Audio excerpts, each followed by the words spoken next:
കാന്ത ദുൽഖർ സൽമാൻ്റെ കരിയറിൽ പല kind of movies ഉണ്ടെങ്കിലും ഈ ഒരു സിനിമ ഇപ്പോൾ നമ്മൾ നോക്കുകയാണെങ്കിൽ ഒരു ചാർലി, അതുപോലെ ദുൽഖറിൻ്റെ കരിയറിൽ ഭയങ്കര മൈൽ സ്റ്റോൺ ആയിട്ട് അച്ചീവ് ചെയ്ത സിനിമകളുടെ കൂടെ എപ്പോഴും പറയാൻ പറ്റുന്ന ഒരു മൂവിയാണ് കാന്ത എന്ന് പറയുന്ന ഈ ഒരു സിനിമ. അതിൻ്റെ റീസൺ ഇതിലെ ഹീറോ ടി.കെ. മഹാദേവൻ എന്ന് പറയുന്ന ഒരു ക്യാരക്ടർ ദുൽഖർ ചെയ്തിരിക്കുന്നത്. ആ ഒരു കഥാപാത്രത്തിൻ്റെ വേരിയേഷൻസ് ഉണ്ട്, പല കൈൻഡ് ഓഫ് സിറ്റുവേഷൻസ് ഹാൻഡിൽ ചെയ്ത്. അതിപ്പോൾ ഡയറക്ടറിനോട് കാണിക്കുന്ന ആ ഒരു ഈഗോയാണെങ്കിലും, തൻ്റെ ഫാൻസിന് ഇത് ഇഷ്ടപ്പെടുമെന്ന് പറഞ്ഞ് മാറ്റുന്ന ആ ഒരു രീതിയിലുള്ള ഒരു ആക്ടറിൻ്റെ ഇടപെടൽ കാണിക്കുന്നതാണെങ്കിലും, സോ അതൊരു റൊമാൻറ്റിക് ആയിട്ടുള്ള സംഭവങ്ങളാണെങ്കിലും, പിന്നെ അങ്ങോട്ട് അദ്ദേഹത്തിൻ്റെ അഹങ്കാരം, അങ്ങനെ പല പല സംഭവങ്ങൾ, അപ്പോൾ ഇമോഷൻസ് പോർട്രേ ചെയ്യുന്ന ഒരു ക്യാരക്ടറാണ് ടി.കെ. മഹാദേവൻ. സോ അതുകൊണ്ട് തന്നെ ഈ ഒരു ക്യാരക്ടർ വലിയൊരു മൈൽ സ്റ്റോൺ ആയിരിക്കും ദുൽഖറിൻ്റെ കരിയറിൽ. അതുകൊണ്ട് തന്നെ ഈ ഒരു സിനിമ ഫസ്റ്റ് ഹാഫ് നമ്മളെടുത്ത് നോക്കുകയാണെങ്കിൽ അത്യാവശ്യം നല്ല രീതിയിൽ വർക്കൗട്ട് ആയിട്ടുള്ളൊരു ഫസ്റ്റ് ഹാഫാണ്. കാരണം ഈ ഒരു സിനിമ ഈ ഒരു ലൈഫ് ഓഫ് ത്യാഗരാജ് ഭാഗവതർ എന്ന് പറയുന്ന തമിഴ് സിനിമയിലെ ആദ്യത്തെ സ്റ്റാർ ആയിട്ടുള്ള അദ്ദേഹത്തിൻ്റെ ലൈഫിലെ ഏതാനും സംഭവങ്ങൾ ഇൻസ്പയർ ആയിട്ടുള്ള ഒരു കഥയാണ്. സോ അതുകൊണ്ട് തന്നെ ഈ ഒരു മൂവിയിൽ അങ്ങനെയുള്ള ഈ ഒരു ടി.കെ. മഹാദേവൻ എന്ന് പറയുന്ന ദുൽഖർ ചെയ്യുന്ന ക്യാരക്ടറും അയ്യ എന്ന് വിളിക്കുന്ന ഈ ഒരു ഡയറക്ടറായിട്ടുള്ള സമുദ്രക്കനിയുടെ ക്യാരക്ടർ തമ്മിലുള്ള ഒരു കോൺഫ്ലിക്റ്റ് ആണ് മെയിൻ പോയിന്റ്. ഈ ഒരു കോൺഫ്ലിക്റ്റ് സ്റ്റാർട്ട് ചെയ്യുന്നത് എങ്ങനെയാണെന്ന് വെച്ചാൽ, ഈ ഒരു ദുൽഖർ സൽമാൻ്റെ കഥാപാത്രം അതായത് ഇൻട്രൊഡ്യൂസ് ചെയ്യുന്ന ഒരു സമുദ്രക്കനി തന്നെയാണ്. സോ ഇൻട്രൊഡ്യൂസ് ചെയ്ത് കഴിഞ്ഞ് അദ്ദേഹം വലിയൊരു സ്റ്റാർ ആവുന്നു. പിന്നെ അങ്ങോട്ട് അദ്ദേഹത്തിൻ്റെ ഇഷ്ടത്തിനെ അദ്ദേഹം അഭിനയിക്കുക, അതായത് ഈ ഒരു ഡയറക്ടറിൻ്റെ ഇഷ്ടത്തിന് അഭിനയിക്കില്ല. സോ ഈ ഒരു ഫാൻസിന് ഇഷ്ടപ്പെടുന്ന രീതിയിൽ അഭിനയിക്കും. അങ്ങനെ തന്നെ ഈ ഒരു സിനിമ നേരത്തെ ഡ്രോപ്പ് ആയതാണ്, അത് പിന്നെ റീസ്റ്റാർട്ട് ചെയ്യുകയാണ്. റീസ്റ്റാർട്ട് ചെയ്യുമ്പോൾ നേരത്തെ ഉണ്ടായിരുന്ന ആ ഒരു ദേഷ്യവും സംഭവങ്ങളൊക്കെ മാറി ഈ ഒരു ഡയറക്ടറിന്, സമുദ്രക്കനിയുടെ ക്യാരക്ടറിന് ഒരു വോയിസ് ഇല്ലാതെയാവുന്നു.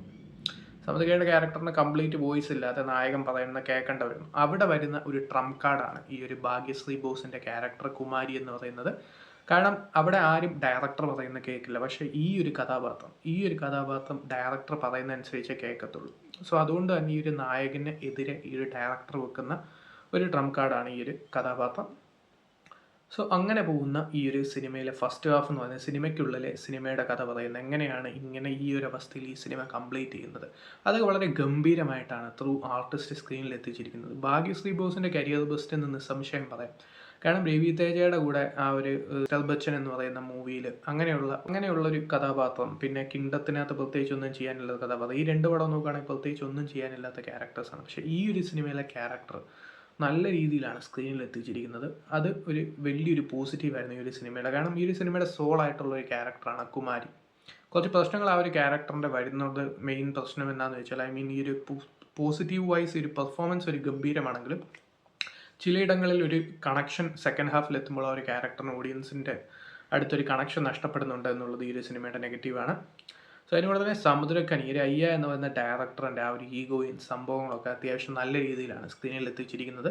ഇതിലൂടെ എൻ്റെ കോൺഫ്ലിക്റ്റ് ചുറ്റിപ്പറ്റിയാണ് മെയിൻ സംഭവങ്ങളൊക്കെ തന്നെ ഫസ്റ്റ് ഹാഫിൽ നടക്കുന്നത്. ഇപ്പോൾ പ്രൊഡക്ഷൻ ഡിസൈൻ ആണെങ്കിലും, ടെക്നിക്കൽ ഡിപ്പാർട്ട്മെൻറ്റ് ആണെങ്കിലും, മ്യൂസിക് ആണെങ്കിലും, പെർഫോമൻസ് ആണെങ്കിലും, ഡയറക്ഷൻ ആണെങ്കിലും എല്ലാം തന്നെ പോസിറ്റീവായി വരുന്ന ഒരു സംഭവമാണ് ഫസ്റ്റ് ഹാഫ് ഫുള്ള്. സെക്കൻഡ് ഹാഫിലോട്ട് വരുമ്പോൾ ഇത്രയും സംഭവങ്ങൾ കാണിച്ച് ആ ഒരു ഓഡിയൻസിനെ ഏറെക്കുറെ സാറ്റിസ്ഫൈ ചെയ്ത ശേഷം സെക്കൻഡ് ഹാഫ് ഒരു ഇൻവെസ്റ്റിഗേഷൻ, വുഡ് ഹണി ത്രില്ലർ പോലെ ആണ് നടക്കുന്നത്. ഇതിൻ്റെ പ്രശ്നം എന്താണെന്ന് ചോദിച്ചാൽ, ഇങ്ങോട്ട് വരുമ്പോഴാണ് റാണയുടെ ക്യാരക്ടർ ഇൻട്രൊഡ്യൂസ് ആവുന്നത്. റാണയുടെ ക്യാരക്ടർ ഇൻട്രൊഡ്യൂസ് ആയി കഴിയുമ്പോഴത്തേക്കും ഈ ഒരു സിനിമയിൽ ആ ഒരു ക്യാരക്ടർ കുറച്ച് വീക്കാണെന്ന് തോന്നും. കാരണം എന്താണെന്ന് വെച്ചാൽ, അത്രയും നേരം കണ്ട സംഭവങ്ങളെല്ലാം കഴിഞ്ഞ് എൻ്റയർ ജേണൽ ഷിഫ്റ്റ് വരുന്ന ഈ ഒരു ക്യാരക്ടറിൻ്റെ അന്വേഷണത്തിലാണ്.